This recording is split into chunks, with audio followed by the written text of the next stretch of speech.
Quarta-feira, 23 de janeiro de 2019. Está entrando no ar ao vivo para todo o Brasil pela TV Câmara, pelos canais da Câmara no YouTube, no Facebook. Mais uma edição do Participação Popular. Eu sou Fabrício Rocha e no programa de hoje nós vamos tratar de um assunto brabo, daqueles que... Um assunto que tomou conta do noticiário no começo desse ano de 2019.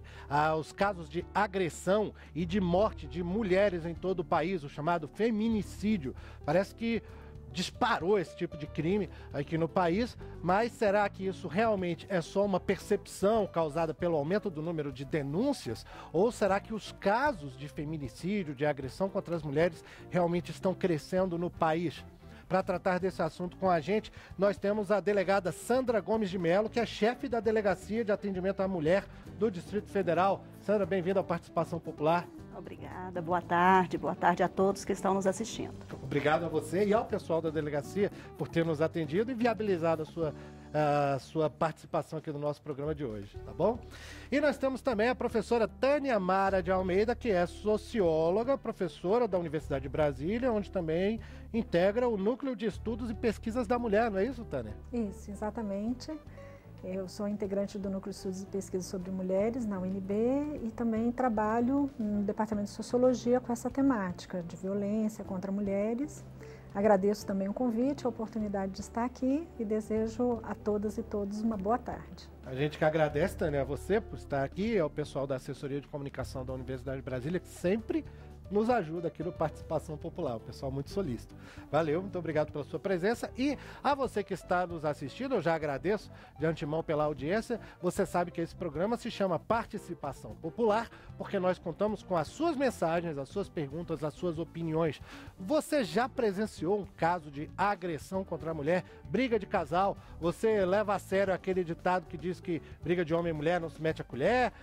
Ou você acha que isso tem que mudar? Se você tem alguma experiência ou alguma dúvida sobre esse assunto, entre em contato com a gente. Você pode ligar de graça para 0800 619 619. Antes era só telefone fixo, mas agora os telefones celulares também podem fazer a ligação para o 0800 619 619, que é o telefone da Câmara dos Deputados. Você também pode mandar para a gente um e-mail. O nosso endereço é participaçãopopular@câmara.leg.br. É tudo junto, uma palavra só, não tem cedilha, espaço, tio, nada disso. Um palavrão, participaçãopopular@câmara.leg.br. Pelo Twitter você também pode mandar uma mensagem, é só escrever nela o nosso nome de usuário no Twitter, que é @participaçãopop. Também é uma palavra só, sem espaço, cedilha, tio, @participaçãopop. É muito fácil mandar mensagem pelo WhatsApp. Você deve estar aí com o celular na mão, acompanhando o programa, e você só precisa salvar o nosso número na sua agenda, né? E mandar a mensagem. É o DDD de Brasília, 61 99620 2573. 61 99620 2573. Além disso, se você estiver acompanhando o programa pela página da TV Câmara no Facebook, deixe ali o seu comentário. Aproveita para curtir, compartilhar, chamar seus amigos para esse bate-papo, né? E você deixa a mensagem ali que a nossa produção também encaminha para o estúdio. Assim como as mensagens que forem deixadas no canal de bate-papo do YouTube, que fica aberto durante a transmissão ao vivo do programa até perto de 2 horas da tarde. Então nós contamos com as suas mensagens que vão ser discutidas com os nossos convidados aqui e também vão se juntar àquelas que vão ser trazidas pelas pessoas que estão passando pelo centro de Brasília e que vão conversar com a Verônica Honório. Verônica, você já está aí na rodoviária, pelo que eu estou vendo, né? E como é que estão as coisas por aí? Olá, Fabrício. Pois é, eu estou aqui na rodoviária para falar sobre esse tema que infelizmente vem aparecendo cada vez mais frequente nos noticiários, né? Muito triste esse tanto de casos de feminicídio. Eu encontrei aqui a Keide, que tem uma história dela para contar, que fala sobre isso. Keide, a sua mãe sofria violência doméstica, não era?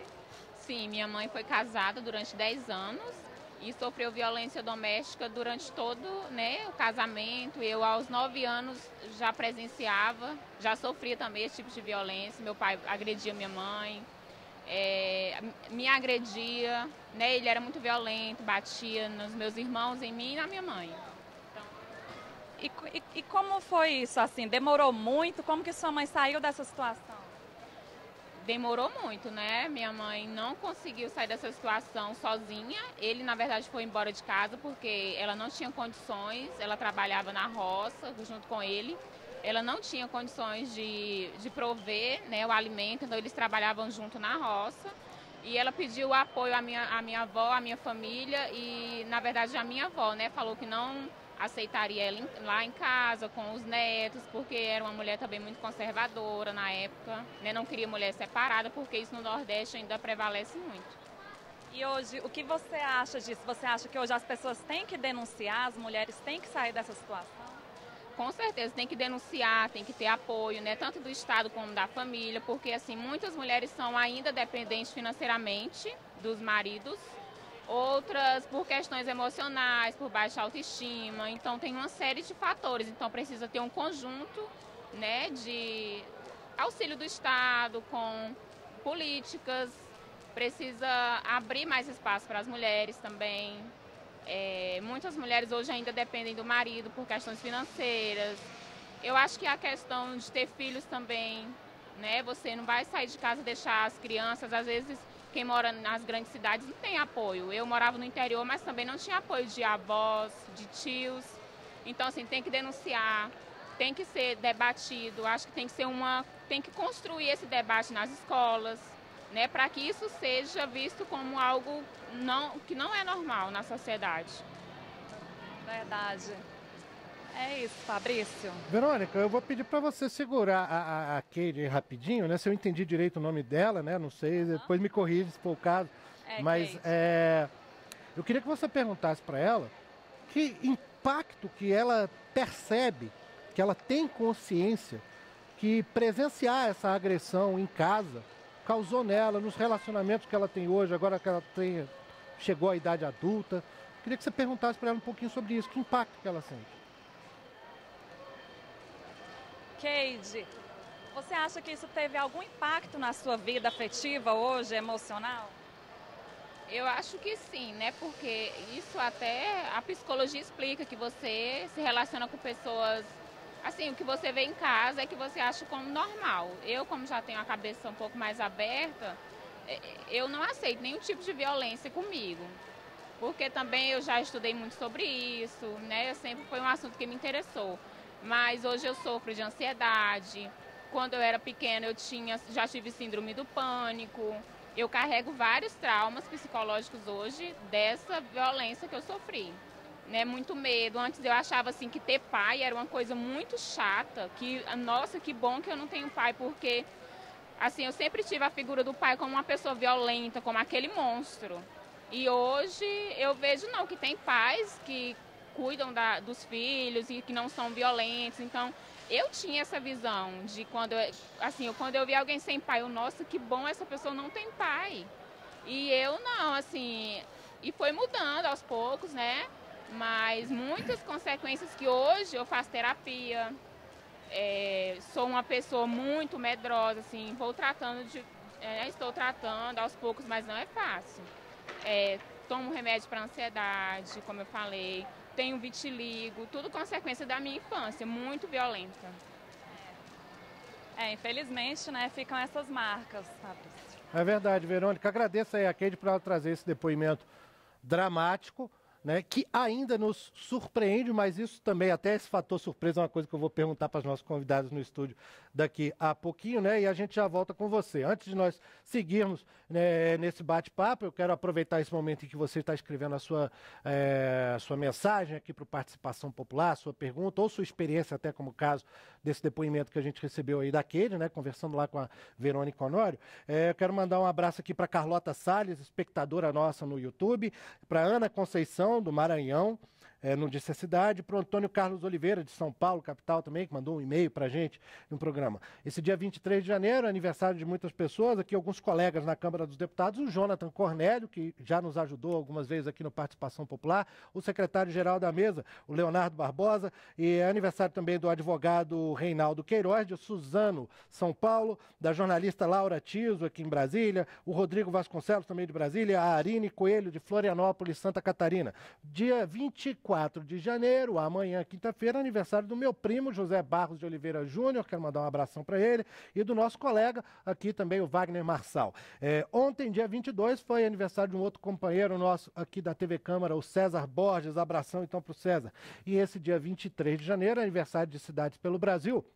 No Amazonas, Silves. No Amapá, Mazagão. Santa Catarina, Três Barras e Major Vieira. Em Sergipe, Canhoba. No Rio Grande do Sul, Barão de Cotegipe. E no Pará, Paragominas. Se você que está assistindo a Participação Popular mora em alguma dessas cidades, parabéns. Mande um abraço de toda a nossa equipe para os seus vizinhos, para os seus familiares, e nós contamos com as suas mensagens aqui nesse programa que discute o feminicídio, a violência contra a mulher, que parece que disparou nesse começo de ano. Está sendo muito falado e nós vamos conversar sobre isso. Eu vou começar com a Tânia Mara, professora da Universidade de Brasília.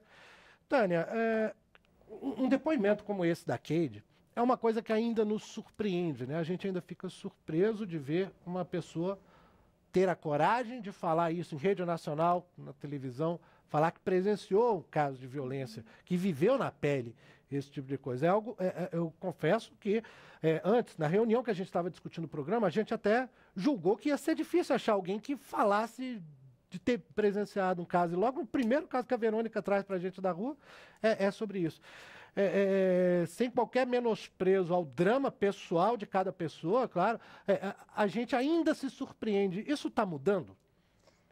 Então, eu acho que no caso dessa moça que foi entrevistada, ela tem uma coragem muito grande de falar e de relatar a situação que ela vivenciou, mas parece uma pessoa já realmente com muito esclarecimento e com possibilidade de elaboração da vivência dela de uma maneira muito positiva, no sentido de que ela está se construindo, né, num outro espaço, inclusive num espaço de melhor entendimento do que ocorreu, como ela fala, né, das necessidades de ajuda, de apoio, de situações que ali ela se deparou, como também ela já vê caminhos de saída, como as políticas públicas, como o fato de uma mulher, dificilmente ela consegue sair sozinha, sem apoio, né, de uma situação de violência que é extremamente complexa e que alcança diferentes facetas, né, na vivência dessa mulher, e ela mesma mencionou várias dessas facetas. Então, ela já vislumbra e certamente ela já vem conseguindo a ajuda necessária e com os recursos próprios dela mesma, de elaboração, colocar essa vivência num lugar que ela possa relatar sem se sentir tão mobilizada hoje. O que mostra também como ela já caminhou e é uma esperança e é um fato assim, muito interessante para a gente mostrar a outras mulheres que é possível e que é possível também na condição de filha, como ela esteve, né, também poder se distanciar para não repetir esse padrão de relacionamento nos seus próprios relacionamentos. É preciso que a própria pessoa, né, no caso a mulher, comece a enxergar aquela situação com estranheza, né? Sim. Porque enquanto ela achar que aquilo é meio que o natural... Claro, claro. E isso é um papel fundamental de debates, de discussões, um programa como o que a gente está fazendo aqui, a discussão disso nas escolas, como ela também mencionou, a gente ter a oportunidade não só de vislumbrar quais seriam essas saídas, né, de uma situação de violência, como exatamente encontrar outros espaços, outras pessoas, outras relações que problematizem, que não vejam isso como algo normal. Né, que seja em novelas, seja, né, em escolas, em relatos, em diferentes situações que mostrem que isso, de fato, é algo a se estranhar. Isso não é a maneira da gente se relacionar e nem a gente deve aceitar como gerações anteriores viam isso como esse é o lugar da mulher, ela não tem o que fazer. Era o caso da avó, da Keide, exatamente, né? Ela falou que a avó não aceitava que a mãe quisesse se separar, voltar para casa. Hoje a gente já vê uma situação em termos de consciência das mulheres, assim, e também muitos homens, e o apoio de gerações mais próximas, de fato, com uma mudança de mentalidade, né? Ver uma moça jovem com todo esse trabalho de si própria, de visão do que lhe ocorreu e da sociedade em geral, e a busca de relações mais saudáveis, sem dúvida isso mostra o quanto a gente vem trabalhando e tem tido êxito nessa conscientização e ampliação das mentalidades, né? Tá certo, professora Tânia. Bom, falando de um colega seu, professor universitário também, né, o professor Jefferson Nascimento, da USP, ele divulgou agora no dia 21 uma pesquisa que ele vinha fazendo. Ele contou 107 casos de mortes de mulheres em 2019. Eu acho que com esse fim de semana ele já pode até refazer a conta. O número talvez já esteja ultrapassado. 107 casos de mortes, não contando agressão, de mulheres só em 2019. Ou seja, nessas 3 semanas de janeiro, desde que o ano começou. Perguntar para a delegada Sandra Gomes Melo, da Delegacia de Atendimento à Mulher do Distrito Federal. Delegada, esses números mostram o que exatamente? Estão aumentando as denúncias, as mulheres estão se vendo mais na condição de denunciar, como foi o caso da Keide agora que falou em rede nacional do problema que ela presenciou, ou está havendo realmente um aumento da agressividade contra as mulheres, pelo que vocês apuram na delegacia? É mais uma questão de denúncias aumentando, de casos que sempre existiram, ou realmente a agressividade está maior? Olha, nós temos de tudo. Nós temos registros de mulheres que por muito tempo foram vítimas e nunca tiveram a coragem para denunciar. Então, mulheres vítimas que vêm de um longo histórico de violências, mas, inclusive em razão de um trabalho que se tem feito na sociedade brasileira, como bem pontuou a professora, de maior esclarecimento. Nós tivemos um divisor de águas, que foi a Maria da Penha, a Lei Maria da Penha, que foi uma... E a divulgação que ela teve. Uma também, exigência, inclusive, internacional de que o Brasil tomasse uma posição adequada no enfrentamento a essa violência. E de certa forma, todos os atores que atuam nessa violência, quer dos organismos públicos ou não, as academias, as universidades, a gente se desafiou justamente a chegar ao ponto do que nós assistimos hoje com essa jovem, que mostrou ter um esclarecimento para quem a violência não é normal, essa violência, né, que é uma violência que decorre de relações afetivas, de relações familiares. Então, respondendo objetivamente a sua pergunta, a gente tem tido um maior número de registros da violência, desde a violência inicial, aquelas das ofensas morais, das agressões, dos empurrões, depois das agressões físicas. E, infelizmente, estamos notando que em alguns anos, porque isso é muito sazonal, a gente não pode dizer que ela vem crescendo ano a ano, a questão do feminicídio, por exemplo, no Distrito Federal, em 2017, nós tivemos uma redução dos feminicídios. E quando foi agora no ano passado, nós tivemos um aumento, mas que foi um aumento também percebido em várias unidades da federação.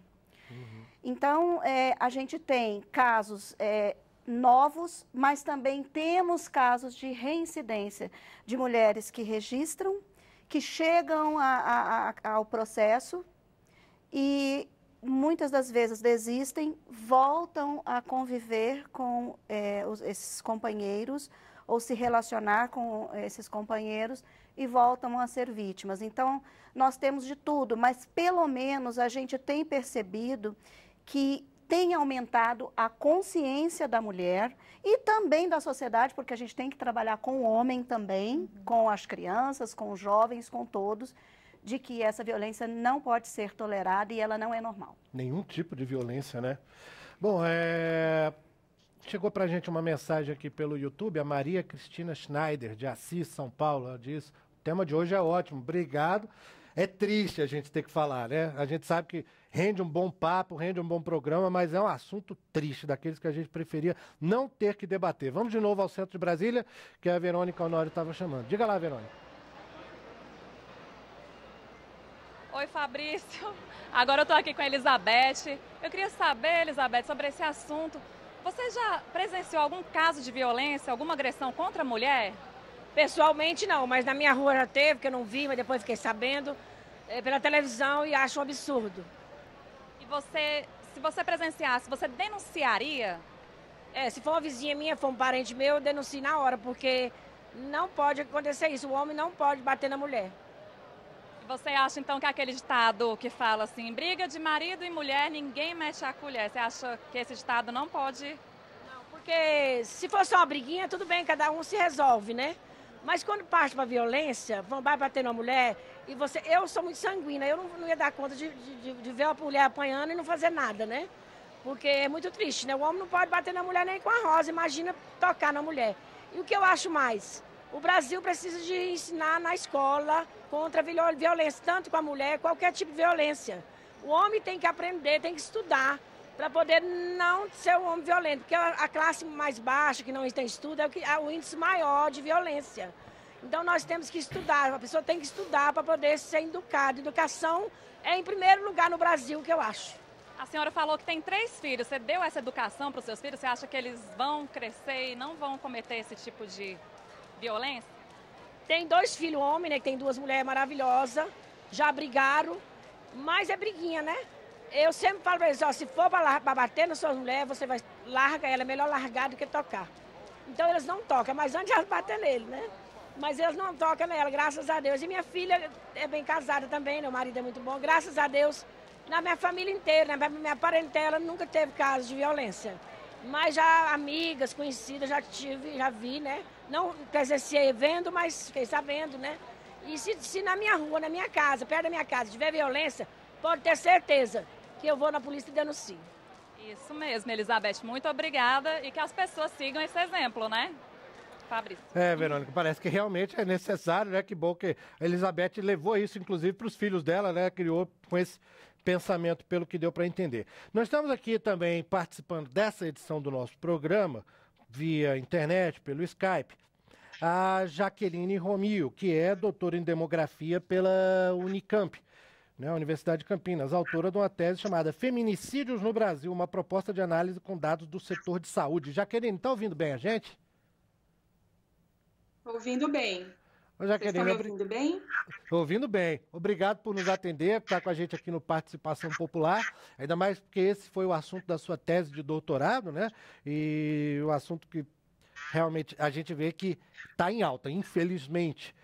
E você fez um levantamento um pouco diferente, você fez uma espécie de uma classificação, né, dos tipos de feminicídios que existem no Brasil, né? Pode explicar um pouquinho sobre como é essa classificação e se existe algum tipo de estratificação, de padrão que a gente pode encontrar nesses casos de morte das mulheres, de assassinato de mulheres, se é mais em classes pobres, mais classe média, classe alta, atinge mais determinada faixa etária ou não, se acontece mais em alguns dias da semana do que em outros.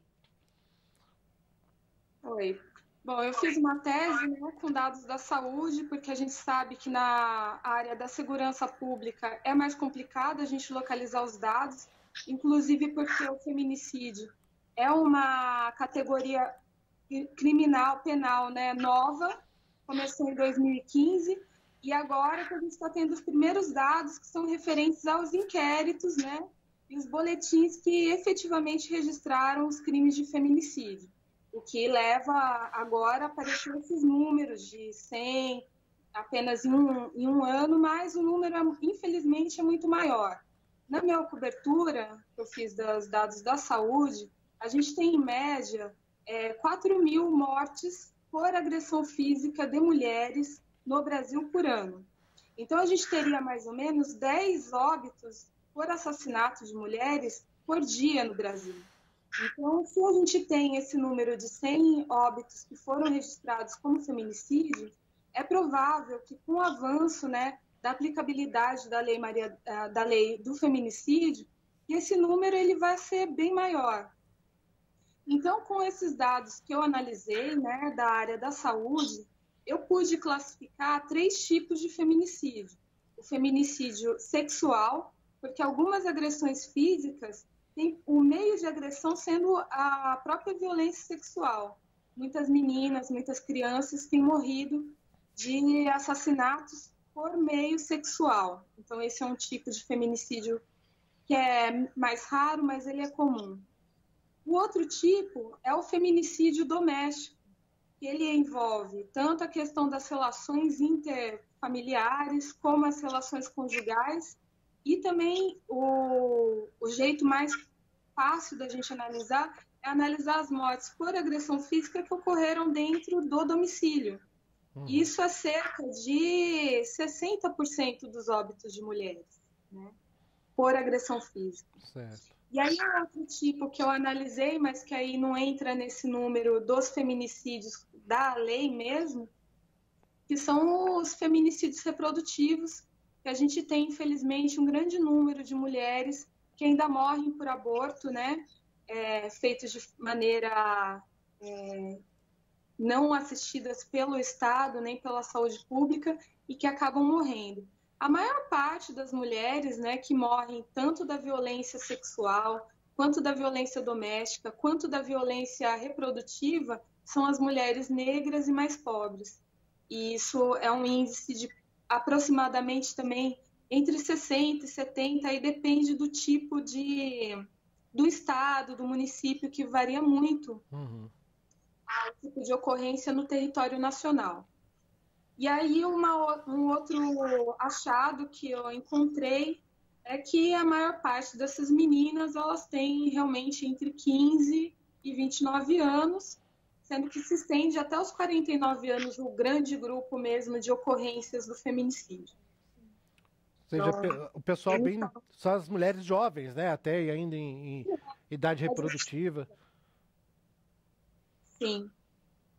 E a gente tem perdido muitas vidas e a tendência é aumentar. Infelizmente, essa diminuição que foi percebida por alguns estados, ela não se deu de maneira linear. A diminuição se deu mais para as mulheres brancas do que para as mulheres negras, que continuam aumentando e avançando o número de mortalidades violentas no Brasil.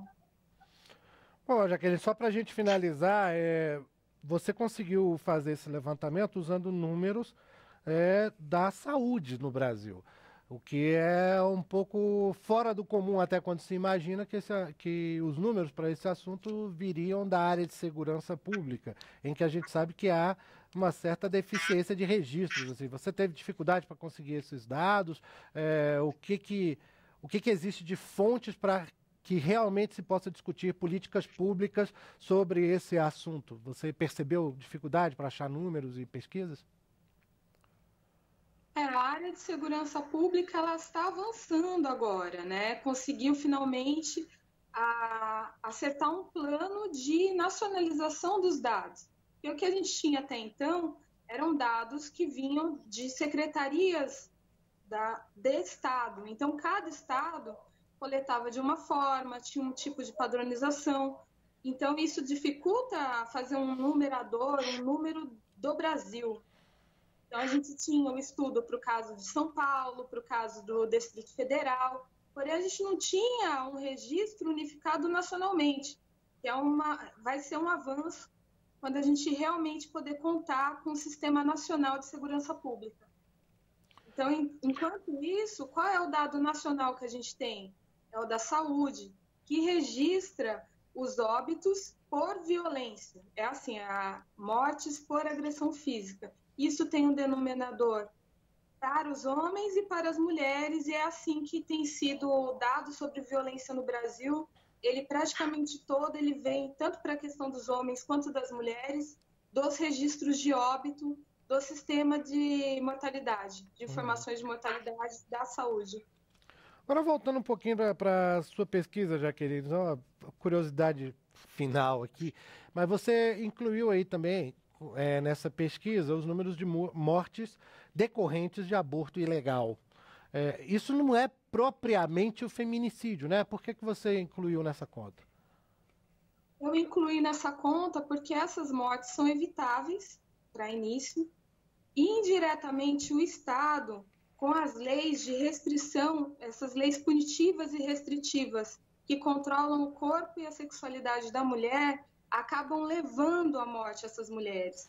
Porque se tiver o aborto, quando ele é legal e feito dentro das normas do Estado e da saúde pública, ele não gera mortes.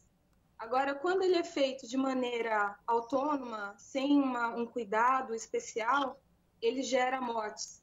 E essas mortes, elas tarjam principalmente as mulheres negras pobres que não têm acesso ao sistema privado de saúde e de direitos, né? E, por exemplo, várias mulheres da classe média e rica, elas fazem o aborto e isso não leva elas à morte. Então, dessa forma, eu acredito que o Estado teria que se comprometer a fazer leis que assegurem o direito de todas as mulheres, e por isso eu incluí na conta. São mais ou menos 100 mortes por ano, 100, 120, e a maior parte dessas mortes, por exemplo, no ano de 2016, das 127 mortes, eu acredito que 80 ou 90 mortes foram de mulheres negras. Tá certo, Jaqueline Romio, doutora em demografia. Muito obrigado por ter estado com a gente nessa edição do Participação Popular. Um grande abraço. Obrigada. Bom, chegando muita mensagem para a gente aqui no programa. Vi uma aqui do José do Carmo Cardoso, de Barreirinha, Amazonas. Ele diz: tem que haver uma reforma na Lei Maria da Penha, pois depois que ela foi instituída no país, o número de mortes e violência contra a mulher aumentou. Essa lei tem que ser reformulada para que o criminoso seja apenado. O Código Penal tem que aumentar o número de leis mais rígidas para crimes contra as mulheres. Concorda, Sandra? Você que é delegada. Olha só, o feminicídio, ele já teve um aumento expressivo. Ele, na verdade, o feminicídio é um homicídio qualificado em razão da morte de mulheres pela condição dela de mulheres. Ou seja, quando há uma discriminação, quando há uma intolerância à condição dessa mulher, quando há uma intolerância à vontade dessa mulher, você vai ter uma pena muito aumentada em relação ao homicídio, até os outros homicídios qualificados. E já há entendimento que essa qualificadora do feminicídio, ela não exclui as outras qualificadoras, quer dizer que ainda pode aumentar ainda mais a pena. Isso eu ia lhe perguntar, porque inclusive agora, durante a campanha eleitoral de 2018, voltou esse assunto, ele foi tratado por vários candidatos e é uma coisa que desde que foi criado esse conceito do feminicídio, há muitos questionamentos, inclusive dentro do próprio judiciário, sobre a necessidade de um novo enquadramento, visto que já existe o do homicídio, homem e mulher em tese são iguais perante a lei, então não... A própria pesquisa da doutora nos trouxe esse dado. A quantidade de mulheres que são mortas em razão, como consequência das relações afetivas ou familiares que elas têm, ela citou em torno de 60% em relação às outras mortes. Aqui no DF, como ela bem pontuou, o DF, desde da vigência da lei do feminicídio, imediatamente os órgãos de segurança pública passaram a considerar em suas estatísticas o crime de feminicídio. Inclusive, a Secretaria de Segurança Pública do DF, ela tem uma Câmara Técnica para estudos do feminicídio, da qual, inclusive, eu faço parte como representante da Polícia Civil. A Polícia Civil do Distrito Federal é uma das pioneiras num protocolo para investigação desse feminicídio, porque esse crime, toda vez que nós temos uma mulher morta, nós temos que saber em que condições que ela foi morta. Se ela foi morta em razão de um assalto, em razão de uma violência urbana, ou se ela foi morta em razão de alguma intolerância em razão à sua posição social. Então, por exemplo, você pode ter uma mulher morta porque ela é uma ativista feminista, então houve uma discriminação e ela foi morta porque se queria calar essa mulher. A mulher pode ser morta porque o marido não aceitou a separação. A mulher pode ser morta pelo namorado, que não aceitou que aquela namorada quer ter o seu direito a estudar, quer ter seu direito a sair sozinha, que quer ter seus amigos, que quer se reunir com seus amigos, sendo que ele não vá. Então, todas as vezes que você tem essa situação e que é uma combinação explosiva, daí o porquê do reconhecimento da legislação brasileira, que isso é grave e precisava ter um enfrentamento diferente, que é o crime mais grave, a investigação mais rápido, o processamento mais ágil e o cuidado com essa mulher vítima. Mas deixa eu insistir nessa diferenciação para que fique claro, né? Desde que se fala de feminicídio, há uma dificuldade de entendimento e se vê que isso no judiciário, inclusive, ecoa. Todo assassinato de mulher, principalmente nos casos dos chamados crimes passionais, é um feminicídio? É um feminicídio. Eu não gosto muito desse termo passional, né? Porque a gente não pode admitir que se mata por paixão, que se mata por amor. Totalmente. Este homem não mata essa mulher por amor. Pelo impulso, ele mata porque ele não consegue administrar a sua frustração. Ele entende que ele tem um direito de posse sobre essa mulher e ele acha que ele está autorizado a realizar a vontade própria em relação a essa mulher. Então, não se mata por paixão, não se mata por amor, se mata por vingança, se mata por sentimento de posse, se mata porque não foi capaz de lidar com a frustração da perda.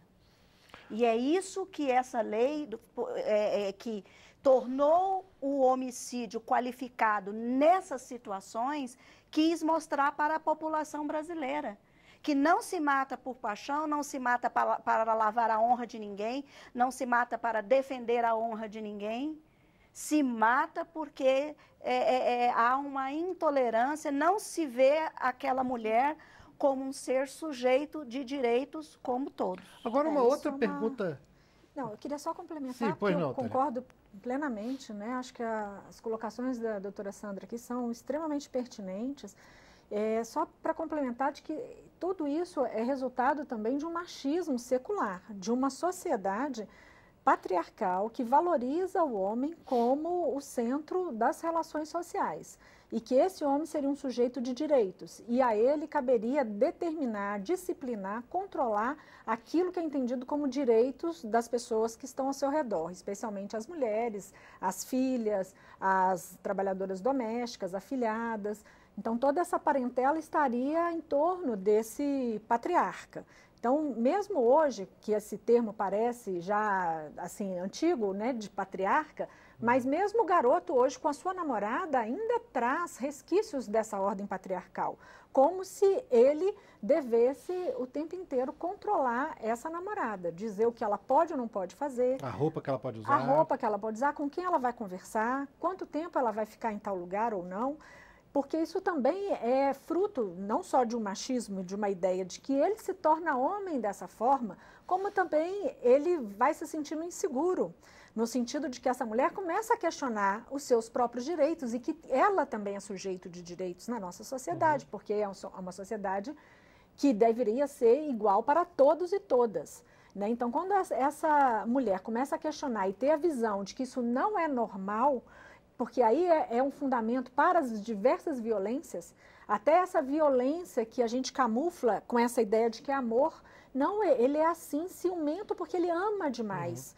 Isso é uma desculpa para uma relação abusiva e uma relação, muitas vezes, que vai se firmando numa codependência e que está na nossa sociedade romantizada com a ideia de paixão, de amor, como se amar alguém fosse você ter posse dessa pessoa. Mas eu tenho uma outra pergunta dessa série Advogado do Diabo, que é em cima de muita coisa que a gente ouve realmente, pessoas falando disso na vida real, que é o seguinte, mas a gente falou da questão do crime passional, dito passional, né? Como bem explicou a Sandra, que não dá para falar, né, mas ele não acontece só de homem contra mulher, né? Também existe o inverso. Existem números sobre isso.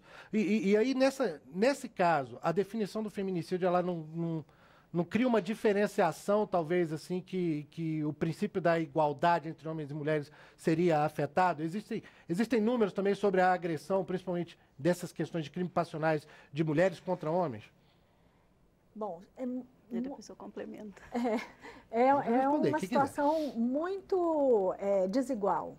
Em termos numéricos, né, ainda que você tenha ações de agressão de uma mulher em relação ao homem, o que se observa é que essas agressões, em geral, são reativas. Elas muitas vezes respondem a agressões que essa mulher já vem sofrendo há muito tempo, sejam violências verbais, violências físicas, violências na sua moralidade, violências psicológicas, violência com um filho, uma filha. Então, em geral, essas agressões da mulher, agressões físicas ou agressões com maior poder de letalidade, elas são reativas. Então, a gente tem que ver contexto histórico. Mas isso é meio que a regra geral. Agora, também existe o inverso, não? Mas eu queria também acrescentar. Relacionamentos abusivos existem das duas partes. Mas né? o número de mulheres que são vítimas nos relacionamentos afetivos ou familiares, vítimas da violência em geral, além do feminicídio, as outras violências, é imensamente maior do que a que a mulher pratica contra o homem nessa mesma circunstância. Sim. Existem números? Existem pesquisas sobre isso? Existem, eu não teria de cor para te dar, mas são números muito pequenos de registros. Porque nós também estamos atentos quando nós ouvimos o homem na delegacia, ele tem toda a liberdade de colocar se porventura ele também foi agredido por sua companheira. Mas aí também entra o machismo da sociedade que não admite que o homem apanhe da mulher, né? Mas aquela olha, coisa, eu não vou denunciar, porque eu vou passar vergonha na delegacia. O que eu posso te dizer é que o homem, ele é mais vítima da violência urbana do que dessa violência que decorre, porque justamente nessa relação afetiva, familiar, ele tem um convencimento e ele tem a crença absoluta de que ele detém o comando daquela situação. Então, ele mesmo não se deixa se colocar numa situação de ser agredido, porque ele já impõe a virilidade dele, o machismo dele, sempre. Então, o que você tem o homem, isso é muito perguntado. Por que a gente tem uma legislação específica para proteger mulheres, crianças, idosos, a pessoa com deficiência, dentre outros? Porque são categorias sociais que estão em situação de desigualdade e estão em situação de vulnerabilidade maior à violência. E uma das formas de procurar se equilibrar justamente o direito das pessoas em sociedade, quando eles estão desestabilizados, é uma legislação que traga mecanismos, instrumentos de maior proteção, que por isso nós temos Lei Maria da Penha, se tratando de mulher, Lei do Feminicídio, dentre outras, que a professora poderia complementar. Isso entra até na questão assim, do papel do Estado diante de vulnerabilidades, não só da mulher, mas de outras minorias também, né? Então... Eu preciso só interromper, professora Tânia, rapidinho, porque a Verônica Honório chamou a gente lá do centro de Brasília. Diga lá, Verônica. Oi, Fabrício. Eu estou aqui com o Alexandre e o Alexandre já denunciou um caso de violência doméstica. Como é que foi essa história, Alexandre? Bom, eu presenciei o marido agredindo a mulher na saída do apartamento e eu, depois de tentar impedir, né, fui à polícia para poder tomar alguma providência. Mas acabou que essa denúncia não deu em nada, né? E ele já estava naquela violência há tanto tempo que nós vizinhos percebimos, que eu acho que já virou o cotidiano daquilo. É horrível presenciar, denunciei, mas infelizmente persistiu. Pra chegar, você falou que eles brigavam há muito tempo. E como é que foi essa briga aí? Foi a pior briga, você acha, para você chegar aí à delegacia? Não, eu como vizinho presenciei uma noite de agressões, né? E já pela manhã continuou no corredor do prédio. E, obviamente, ficou uma coisa que você tem que denunciar, né? E da denúncia, infelizmente, não deu nada, né? Não deu nada. Mas se você visse outro caso, você denunciaria de novo? Mas a gente tem que denunciar, sim. Infelizmente, as pessoas que estão naquilo, elas podem até não perceber o que está acontecendo. Acontece isso também, né? Já está aquilo há tanto tempo, aquela abusividade, mas não percebe. E você que olha algo assim comum, tem que fazer o papel de cidadão, né? Obrigada, Alexandre. É isso, Fabrício. Verônica, interessante esse caso que o Alexandre trouxe, porque isso bate com uma mensagem que a gente recebeu aqui, tem uma ligação, uma mensagem do Paulo César de Goiânia, que ele mandou uma mensagem pelo WhatsApp, dizendo: o meu ponto de vista sobre a agressão conjugal é o seguinte: desde o início do relacionamento, onde ambas as partes têm que impor limites e respeito, tanto verbal quanto físico, podemos usar o ditado popular, que só fazem com a gente o que permitimos.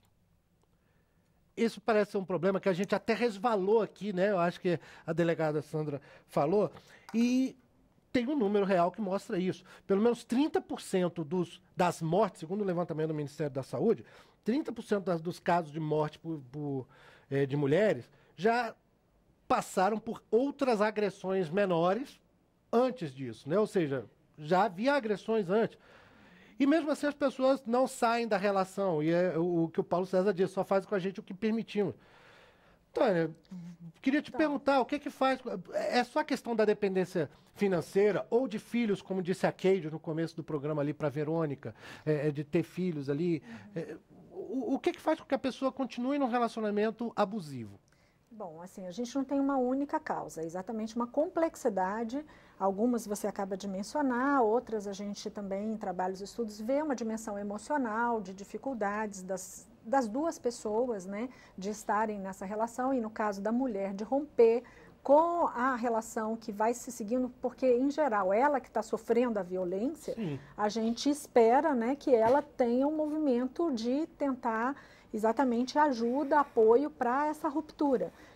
Claro que muitos homens podem, inclusive, e que bom, né, que já comecem a ter consciência e eles próprios comecem a perceber: eu posso estar entrando numa dinâmica aqui, numa relação que não vai ser boa para mim, porque me desperta determinados sentimentos, emoções, que não são o tipo de relação que eu quero para minha vida, né? Mas são poucos, né, homens que têm essa consciência. Até porque, em geral, como é parte da masculinidade, essa virilidade, o autoritarismo, o se colocar como dono da situação e dono dessas pessoas, é mais difícil esse homem ter consciência e quebrar esse ciclo. Mas eu queria, então, mencionar também, diante dessas questões que eu estou aqui trazendo, o como que o homem muitas vezes não está socializado a lidar com conflitos e a lidar com as suas frustrações, como, né, as frustrações que a doutora aqui mencionou, de maneira que não seja dessa violência física ou da violência da imposição, inclusive verbal. Então, a gente precisa trabalhar também uma dimensão da educação, da socialização, que é uma educação emocional, que é lidar melhor com outras formas de respostas àquelas situações adversas. Mas isso falando do homem. Do homem e da mulher também. Mas nesse caso da mulher, exatamente o que o Alexandre falou, que ele fez uma denúncia que não deu em nada. Assim, parece que existem muitos casos, a gente ouve falar disso, de que a mulher mesmo pede para a ação ser cancelada. A gente também deveria contar, e claro que a gente espera que todas essas pesquisas e esses trabalhos e números possam estar revitalizando serviços de uma rede de atendimento às pessoas envolvidas, não só as mulheres, mas aos homens. A gente tem núcleos hoje de atendimento a homens agressores. Então, a gente ter uma revitalização de serviços que estão em rede e que, de alguma forma, nos últimos meses, últimos anos, eles se tornaram mais precários, que a gente possa ainda contar, porque são fundamentais para exatamente a mulher acreditar que ela vai encontrar o apoio necessário e que ela vai ter encaminhamentos adequados para ela conseguir romper com aquela relação. E assim também esse homem, porque senão ele também vai para uma outra relação, ainda que não seja com aquela mulher, e muitas vezes mantendo esse padrão violento em outras relações, segundo matrimônio, terceiro, quarto e assim sucessivamente. Então, a questão é encontrar mesmo formas de apoio e hoje as pessoas acreditarem, realmente verem que ao baterem na porta de determinado serviço, elas vão ter aquele serviço na sua integralidade, na sua consistência e na atenção necessária. É lógico que não é linear, a gente não sabe dizer e ter uma bola de cristal, de dizer, vai terminar isso aqui, essa mulher não vai mais ficar nessa relação no dia tal ou depois que fez uma denúncia. Para isso também os agentes públicos têm que estar preparados a receberem várias vezes essa mulher e encaminharem para diferentes serviços de forma coordenada, oferecer, né, apoio que às vezes ela ainda não teve, para quem sabe dessa vez ela conseguir fazer essa ruptura de forma mais efetiva. Eu lembro que nesse mês ainda eu vi uma notícia que eu achei bastante interessante, que no estado do Mato Grosso, se eu não me engano, houve um trabalho junto aos salões de beleza para que os profissionais ali dos salões estimulassem as mulheres vítimas de violência a fazer denúncias, porque o salão seria um espaço em que a mulher costuma confessar, fala, né? que teve problema, ou que a vizinha teve problema, o assunto brota ali, né? Um espaço em que talvez a mulher se sinta mais à vontade para conversar a respeito. Os profissionais fariam um incentivo, né, para que eles denunciassem. Primeiro, em relação ao que o rapaz colocou, de suma importância essa visão dele como homem, de estar consciente de que todos precisam participar de ações nesse enfrentamento, então essa conscientização é importante. Aqui no Distrito Federal nós temos um número que é 197, que é um disque denúncia, que a pessoa que faz a denúncia pode ficar preservada. E ela vai para... ter denúncia anônima. Sim, e ela vai... O Disque Denúncia Federal também pode ser usado? Também o 180 é recebido pelo governo federal e é encaminhado para uma central na nossa Polícia Civil, que é uma divisão específica, que é a DICOI, que recebe todas essas denúncias, anônimas ou não, por telefone, e faz toda a distribuição. Então, é importante que a população saiba que quando são feitas essas denúncias pelo 180 ou pelo 197 da Polícia Civil, nós temos todo um controle. Inclusive, temos que abastecer com respostas do que foi feito na investigação, na apuração. E a gente costuma, na DEAN, por exemplo, quando essas ocorrências vêm para nós, porque nós registramos de todo o DF, então, se é uma ocorrência mais distante, para andar mais rápido, vai para a delegacia da área, mas essa delegacia também vai ter que responder. Então, a gente tem feito um trabalho de ir até o local, conversar com essa mulher. Agora, só para finalizar, o que você colocou é uma verdade. Às vezes, essa mulher ainda não está no momento, ela não admite a violência, ela dá alguma desculpa, porque ela não quer que ninguém entre nessa história, mas a gente leva para ela a informação, a orientação de outros serviços que não seja apenas a polícia, por onde ela pode buscar ajuda, inclusive para se fortalecer. Não é só uma questão exclusivamente de segurança pública, né? Eu acho que o que a gente está debatendo está revelando muito isso. E a gente já está... É uma pena que não dá para esgotar esse assunto em 1 hora de programa sem intervalo, realmente é muito complexo. E a gente ainda tem no telefone do Participação Popular a deputada Luiziane Lins, do PT do Ceará. Deputada, está ouvindo bem a gente? Estou ouvindo sim, Fabrício. Deputada, obrigado por nos atender. Realmente a gente já está até meio que na 9 horas do programa aqui, a gente já vai ter que encerrar já, mas eu queria lhe perguntar rapidamente. A senhora foi reeleita, né? Então vai retomar os trabalhos agora no dia 1º de fevereiro e a senhora é relatora da Comissão Permanente Mista de Combate à Violência contra a Mulher e vice-presidente da Comissão de Defesa dos Direitos da Mulher aqui na Câmara, não é? Sim. Então, a pergunta direta é o seguinte, deputada, a gente está vendo aí, nesse começo de ano, muita notícia sobre casos de feminicídio, de agressão à mulher. Que reação que a senhora espera que haja aqui no Congresso Nacional, com a senhora, inclusive, agora reeleita como deputada, o que a Comissão da Mulher aqui da Câmara, por exemplo, deve tomar de atitude, qual caminho que deve seguir, qual o rumo das discussões nesse ano de 2019? Bom, Fabrício, em primeiro lugar, boa tarde a você, Fabrício Rocha. Estou acompanhando o programa pela TV, o programa Participação Popular. Quero parabenizar a TV Câmara por estar proporcionando esse momento tão importante, a professora Tânia Maria de Oliveira, aí da UNB, e a delegada Sandra de Mello. Acho que as participações foram muito qualificadas e eu quero parabenizar a TV Câmara por essa iniciativa. Bom, como você viu, e não preciso mais repetir, os dados são muito chocantes, são muito violentos. Só para ter uma ideia, o Brasil concentrou no ano de 2017 40% dos casos da América Latina de feminicídio. Só esse ano, no ano de 2019, você tocou nesse assunto, já foram contabilizados e mapeados pelo menos 21 mortes e 11 tentativas de assassinatos de mulheres no Brasil. Ou seja, posteriormente à primeira semana, nos primeiros 15 dias, foram quase 70 feminicídios contados entre os atentados e os que foram consumados no Brasil. Ou seja, são índices alarmantes.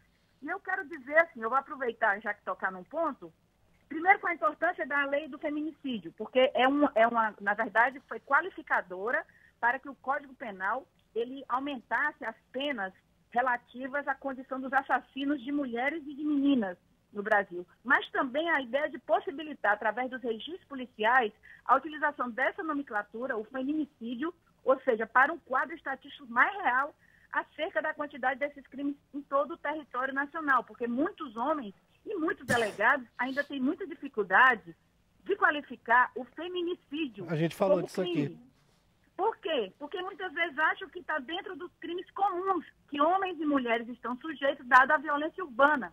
Então, a gente tem, às vezes, dados muito tristes de subnotificações. Ou seja, para você ter uma ideia, segundo o Fórum de Segurança Pública, em 2017, foram assassinadas 4.606 mulheres no Brasil. Olha só, 621 casos apenas foram classificados como feminicídio. Ou seja, no primeiro ano de implementação, o ano de 2016, que essa lei foi sancionada pela presidenta Dilma em março de 2015, nós tivemos uma subnotificação brutal. Tem mais de 4.000 casos que foram mortes de mulheres, mas não foram classificadas como feminicídio. Deputada, pois não. A gente já está realmente chegando no limite do programa. Eu queria pedir para a senhora, sinteticamente, direto no ponto, assim. Então, qual é a linha que deve ser seguida aqui pelo parlamento para dar uma resposta a esses casos de feminicídio que a gente está vendo tanto aqui no Brasil? Em primeiro lugar, eu acho que é uma coisa da hora é nós rejeitarmos violentamente, de forma extremamente dura, a questão da flexibilização do porte de armas no Brasil, feito pelo atual presidente Jair Bolsonaro. As armas de fogo, Fabrício, são a segunda opção utilizada para execução, segundo pesquisa feita pelo Ministério Público. Ou seja, em 2018, ano passado, 71,1% dos homicídios, de uma forma geral no Brasil, foram praticados com armas de fogo. E em 2016, nós tivemos mais de 50% dos assassinatos de mulheres cometidos por armas de fogo. Portanto, a primeira coisa, que é uma coisa extremamente grave, é que a gente possa impedir a flexibilização das armas no Brasil, porque a principal vítima serão as mulheres, e principalmente as mulheres que sofrem violência doméstica, violência simbólica, violência física, e acaba com o assassinato dessas mesmas mulheres. Então, a primeira coisa, o parlamento precisa se posicionar de forma dura contra essa loucura que está sendo praticada pelo atual presidente, que não entende nada de segurança pública, está dando armas para os cidadãos e as cidadãs se matarem. E nós, mulheres, somos as principais vítimas disso. Deputada, obrigado por ter trazido para a gente a sua opinião, inclusive essa daí que realmente é um outro assunto que está em alta também, né? E obrigado, parabéns pela reeleição, que a senhora consiga fazer um bom trabalho aí na Comissão de Defesa da Mulher nesse novo mandato que está se iniciando. Grande abraço para a senhora, obrigado por nos atender no Participação Popular. Um abraço, Fabrício, professora Tânia, delegada Sandra, vamos à luta porque tem muito caminho pela frente. Obrigado, deputada. Um grande abraço. A gente tem muita mensagem que chegou, mas realmente não vai dar tempo muito de falar. A gente tem, por exemplo, um depoimento aqui da Juscelina Guimarães de Cruz Santos, de Planaltina, Distrito Federal, que diz: meu primeiro marido me espancava. Na época não existia a Lei Maria da Penha. Hoje eu convivo com uma pessoa que faz violência psicológica. Ele é alcoólatra, mas nunca me bateu. Minha família não me apoia, moro de aluguel, pago tudo sozinha. Essa Lei Maria da Penha não resolve nada. O agressor fica preso uns dias e sai da cadeia como se nada tivesse feito. Tem uma outra mensagem parecida que chegou, da Silvana Andrade, de São Paulo, que ela disse: se eu, mulher, sou agredida por outra mulher, a delegacia da mulher se nega a fazer o boletim de ocorrência.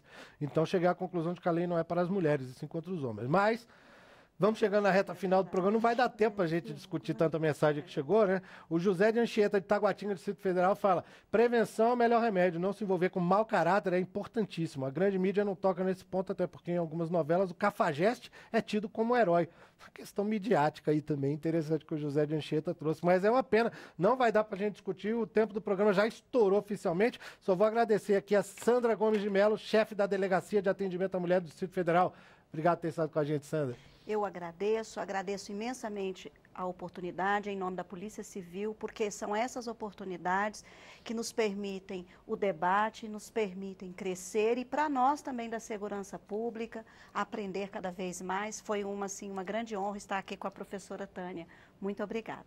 Obrigado a você, Tânia, mais uma vez. Professora Tânia Mara de Almeida, da Universidade de Brasília. Muito obrigado por ter estado com a gente nesse programa. Eu também agradeço muito. Foi uma oportunidade a mais. A gente deve seguir esse debate sempre que for oportuno, tivermos condições, porque há muito ainda a ser feito e a ser pensado conjuntamente. E também estar aqui com a doutora Sandra ajuda, sem dúvida, a gente a expor melhor as nossas ideias. Eu espero que a gente possa voltar mesmo, porque em 1 hora de programa não deu para falar sobre tudo e a gente já está estourando o tempo. A você que nos acompanhou nessa edição do Participação Popular, muito obrigado pela sua audiência. A gente está de volta na sexta-feira, ao vivo, à 1h, nessa sequência que estamos fazendo em janeiro. Grande abraço, eu sou Fabrício Rocha. A gente se fala, a gente se vê. Tchau.